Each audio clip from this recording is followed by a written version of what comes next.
students, welcome to Simplifying Maths. In this video, we are going to solve a question on cubes and cube roots, that is, find the smallest number which need to be multiplied to make it a perfect cube. So, there is a number given, there will be an example given. The first example I have is 256. So, this example, first we are going to prime factor it. This is not a perfect cube. There will be a number which makes it a perfect cube.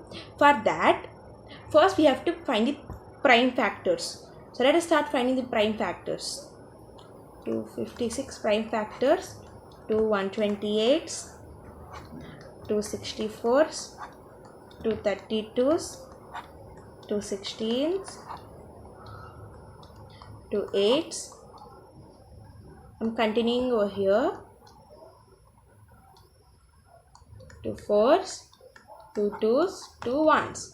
So we have got the prime factors of 256, that is 2 into 2 into 2 into 2 into 2 into 2 into 2 into 2. So we have got 8 2's for the prime factorization.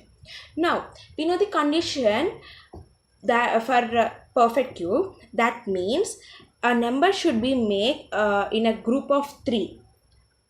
The same number should be in a group of 3 without leaving one number also. Every group is completed, then it is a perfect cube. So let us start forming the groups. So these 3 are one group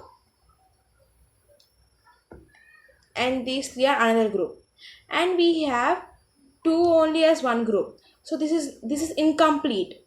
This is incomplete. So at that time, what we have to do is we have to check for the number to be multiplied. As I told you, the same number only should be formed as group. That means another 2 only should be getting multiplied, because here 2 2's are getting multiplied. That means one more 2 only need to get multiplied to make it a perfect cube, right? So what we have to do is we have to add another 2. So we have to do a multiplication of another 2 to make it a perfect cube. So 2 needs to get multiplied to make 256 a perfect cube.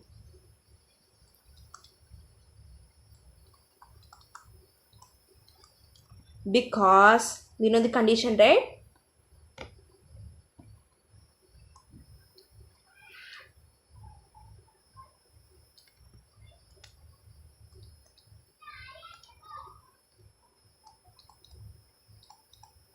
Group of 2 is incomplete.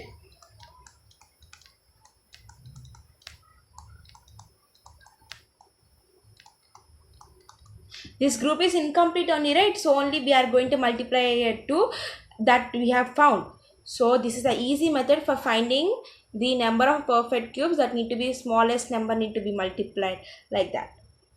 So the smallest number need to be multiplied is only 2. So if we multiply 256 with 2, we get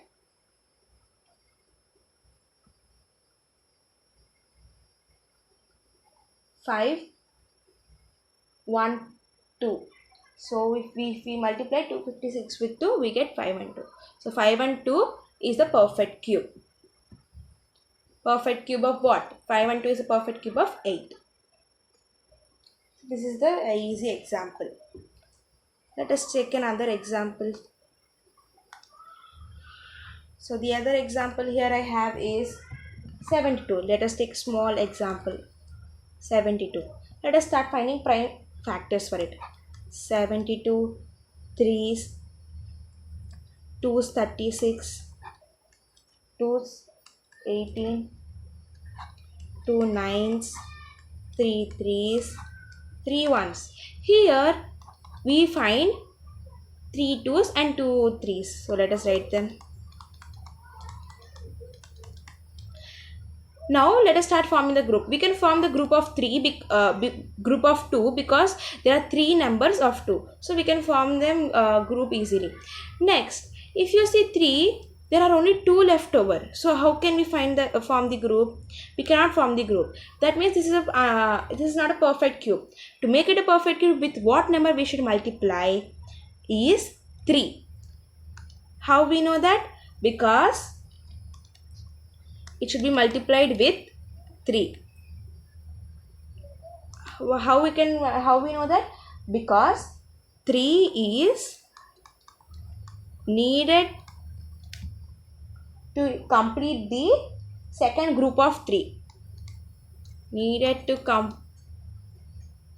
complete the group of 3. Therefore, 3 is needed to multiply. Therefore, 3 is needed to multiply. So this is the easy way for finding the cubes and cubes of the numbers.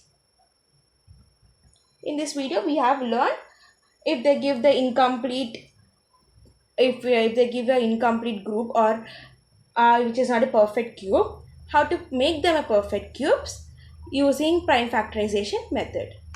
If you like my video, please like, share and subscribe. Thank you.